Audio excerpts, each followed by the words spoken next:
Sebelumnya di Grid Saman Gadosim, anak-anak di kelas mulai resah karena nilai akan diumumkan. Wali kelas datang dan mengumumkan bahwa Wuso yang mendapatkan nilai terendah. Sontak seisi kelas kaget karena Wuso adalah siswa terbaik SMA Songyang. Tentu saja Dosim ikut kaget akan hal itu. Selamat datang Drakolovers di channel The Rakor, channel YouTube yang membahas, mereview, menceritakan, serta membagikan informasi seputar drama Korea. Lanjut episode ke-11. Dosim menampar Wuso dan Wuso tersenyum dengan gembira menerima tamparan Dosim. Dosim masih serius menatap Wuso dan mengomeli tindakan ceroboh dan egois yang dilakukan Wuso. Di sisi lain, kepala sekolah ketar-ketir kebingungan. Ia marah-marah tidak jelas pada wakil kepala sekolahnya yang menatap aneh. Kepala sekolah meminta wakilnya untuk membatalkan hasil ujian dan mengumumkan bahwa ujian itu tidak sah.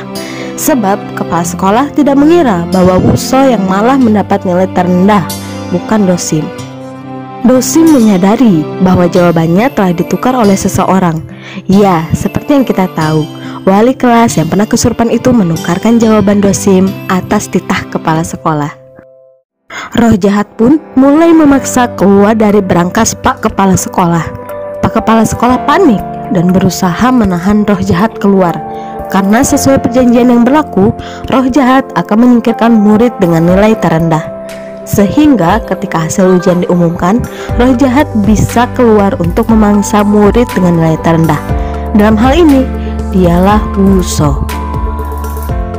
Wuso dan Dosim mengurung diri di ruang musik dengan pintu tersegel mantra. Mereka menyiapkan perlengkapan untuk melawan roh jahat. Kapak tali pengikat, mantra-mantra, dan jaket dari ibu Dosim dengan dilengkapi jimat sebagai armor. Saat mempersiapkan diri untuk bertempur, bala bantuan datang, yaitu dua orang murid perempuan, yaitu si calon nilai terendah dan si murid yang mendapat nilai tertinggi dalam ujian kali ini. Akhirnya, mereka berempat menjadi tim untuk melawan roh jahat. Dosim mengemukakan siasat dan rencananya dalam melawan roh jahat, sebuah rencana yang sempurna dalam hayalan. Mengikuti rencana Dosim dan Wuso berhadapan dengan roh jahat di koridor sekolah. Namun, mantra-mantra pengikat yang dipasang di sekolah tidak mempan terhadap roh jahat dan rencana mereka pun sudah gagal sejak awal. Roh jahat menjadi semakin kuat. Ia memakan roh dari siswa-siswi yang telah meninggal pada masa lalu. Ia mencapai kekuatan maksimalnya. Wow! Sesuai rencana juga, dua siswi bala bantuan menyerang roh jahat dari belakang. Namun gagal, juga si calon nilai terendah malah sudah takut duluan. Roh jahat menyerang Dosim dan Wuso. Dengan serangan dahsyat, mereka terpental ke dalam ruangan. Persis seperti adegan di episode pertama yang sudah kita saksikan. Dengan sekuat tenaga, Dosim dan kawan-kawan melawan roh jahat. Namun, roh jahat hanya mempermainkan mereka, sehingga mereka semakin terpojok. Dosim dan Wuso menyatukan kekuatan mereka. Dengan bergandengan tangan, mereka membaca mantra pengikat yang membuat roh jahat kabur.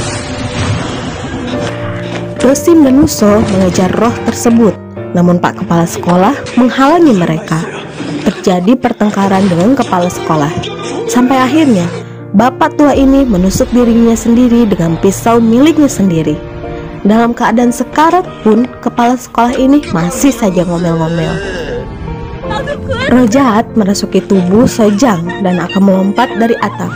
Wuso menyambutnya dan terjadilah adegan tarik-menarik antara Sojang, Wuso, dan Dosim serta roh jahat. Roh jahat ingin merasuki tubuh Wuso dan bersambung. The Grid Saman Gadosim tinggal menyelesaikan satu episode lagi nih. Selanjutnya, roh jahat akan memasuki tubuh Dosim. Jika melihat dari tatapan Dosim pada Wuso, bagaimana ya selanjutnya? Kita nantikan saja. Kami, The Rakor, pamit undur diri. Nantikan lanjutan updatean selanjutnya dari channel ini setiap hari. Jangan lupa subscribe ya. Kami The Rakor, pamit undur diri.